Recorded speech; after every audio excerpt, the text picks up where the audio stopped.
Editor's note: Mark Barton's son, Daniel, was among the 20 students killed in the mass shooting at Sandy Hook Elementary in 2012. Following the mass shooting last week at the Borderline Bar in Thousand Oaks, California, Barton wrote the following piece about the continued devastation from such violence and how to prevent it from happening again. Before my 7-year-old son Daniel was killed at Sandy Hook Elementary School in 2012, I was a touring musician who played mostly country music in just about every state in the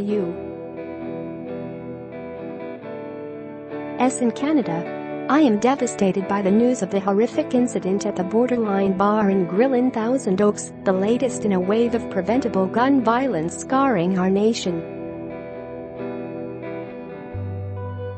Get push notifications with news, features and more. Following you'll get the latest updates on this topic in your browser notifications.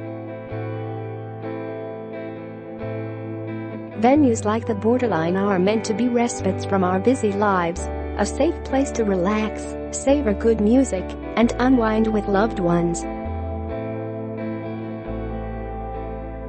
With mass shootings in recent weeks in a house of worship, a yoga studio and a bar, not to mention the hundreds of other shootings across the U.S.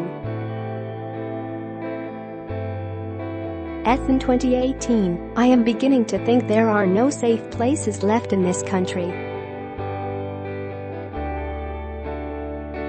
When my little Daniel, 19 of his classmates and 6 of his educators were mercilessly gunned down in what should have been their safe place, I left my music career behind to devote my life to gun violence prevention.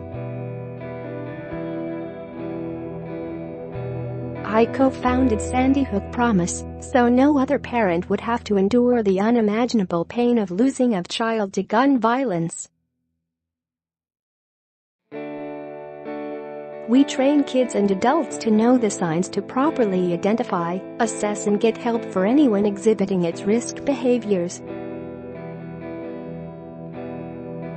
As the details continue to unfold, it is becoming increasingly clear that this shooter exhibited what our research has proven to be several classic warning signs. He was acting irate and irrational during a disturbance at his home earlier this year. Responding authorities believed he was suffering from symptoms related to PTSD. He reportedly posted on social media referencing thoughts of violence. While we must grieve the senseless loss of 12 innocent lives in Thousand Oaks, we must transform our collective agony into action now to ensure the safety of all public spaces. 1.